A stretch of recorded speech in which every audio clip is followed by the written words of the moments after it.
வணக்கம் மாணவி. அதாவது தாம்பரம் மாநகராட்சி மண்டலம் 5 கீழ் 67வது வார்டிற்குட்பட்ட மாடாம்பாக்கம் சுதாசன நகர் முதல் பிரதான சாலையில் ஆண்டுதோறும் மழைக்காலங்களில் மழைநீர் அங்குள்ள குடியிருப்பு பகுதியில் வெள்ள நீர் சூழ்வது வாடிக்கையானது.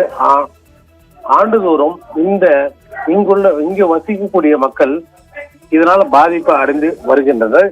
இதனை அடுத்து கடந்த ஆண்டு இந்த பகுதியில் மழைநீர் கால்வாய் அமைக்கும் திட்டம் தீர்க்கப்பட்டு புதிய கால்வாய்கள் அமைக்கப்பட்டு வந்த நிலையில் கால்வாய்கள் அமைக்கும் பணி நடைபெற்று வந்த நிலையில் தற்போது அதாவது செப்டம்பர் மாதம் 22ஆம் தேதி இந்த புதிய அமைக்கப்பட்ட மழைநீர் கால்வாய் இடிந்தது.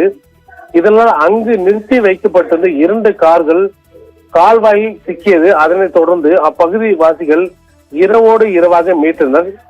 இதனை அடுத்து கால்வாய் மீண்டும் ஒரு பகுதியை கட்டி முடித்தனர். இதனிடையே தற்போது உருவாகியுள்ள டிட்பா புயலின் காரணமாக பெய்த தொடர் கனமழையின் காரணமாகவும் மீண்டும் இந்த பகுதியில் மழைநீர் சூழ்ந்ததால் இப்பகுதி மக்கள் பெரிதும் பாதிக்கப்பட்டுள்ளனர். இந்த பகுதியில் மக்கள் கூறும்போது, அதாவது நாங்கள் இந்த பகுதியில் பல ஆண்டுகளாக வசித்து வருகிறோம். சிறு மழைக்கே இந்த சுதர்சன நகர் பிரதான சாலையில் நடந்து செல்ல முடியாத அளவுக்கு மழைநீர் தேங்கி நிற்கும்.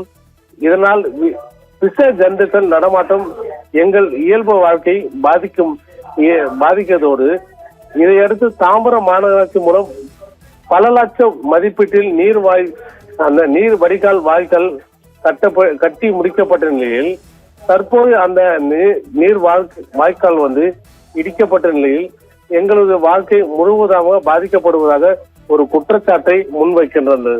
ராதிகா, தகவல்களுக்கு நன்றி மனோகரன்.